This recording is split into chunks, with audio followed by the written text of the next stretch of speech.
د ولسي جرګې وکیلانو په اکثریت سره نن د موقت حکومت په اړه د یاد جرګې د رئیس میر رحمان رحماني څرګندونې په کلکه وغندلې او له نوموړي وغوښتل چې د ملت څخه بخښنه وغواړي.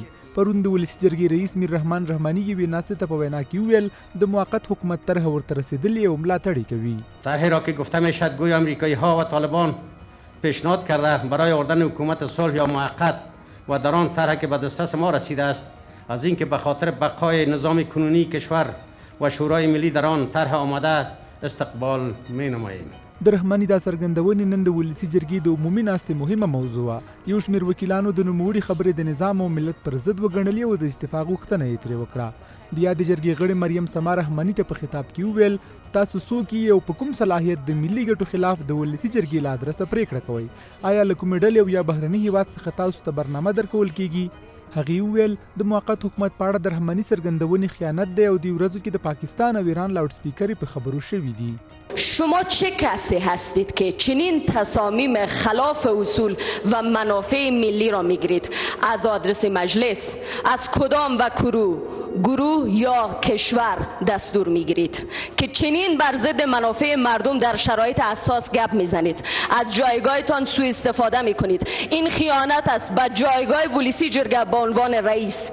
مردم تجربه تلخ و زشت حکومت موقت را دارند و اینکه بعد از حکومت موقت نظام چطور از هم پاشید. نظام فعلی در نتیجه قربانی شدن فرزندان این سرزمین به دست آمده. د ولسي جرګې یو شمېر نور وکیلانو هم په خپلو خبرو کې وویل د موقت حکومت غوښتونکي د افغانستان دښمنان دي او میر رحمان رحماني د خپلو شخصي ګټو لپاره د نظام پر وړاندې نه ودرېږي. ښاغلی رحماني صاحب د تیرې ورځې په ډاګه درته وایم د تیرې ورځې خبري او مطبوعاتي کنفرانس مو شخصي و. د دغه دردېدلي ځورېدلي کړېدلي مظلوم ولس په حق کې جفا وه، د هغه کونډې مور په حق کې جفا وه، د هغه سرباز په حق کې جفا وه چې زما و ستا د سر مال ناموس په خاطر د دغه جغرافیې په خاطر باندې سر پر ورغوي باندې اخیستی دی. په میاشتو میاشتو باندې یې خپل کور نه دی لیدلی، د هغه په حق کې جفا وه.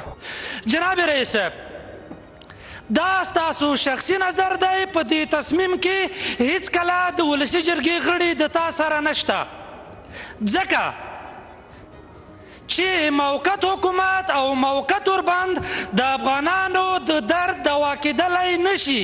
په ټولنیزو رسنیو هم یو شمېر وکیلانو لیکلي رحماني د کوښښ نه کوي چې د ریاست څوکۍ د ګروګان او دغه حیثیتي ځای د شخصي ګټې وډې لپاره وکاروي.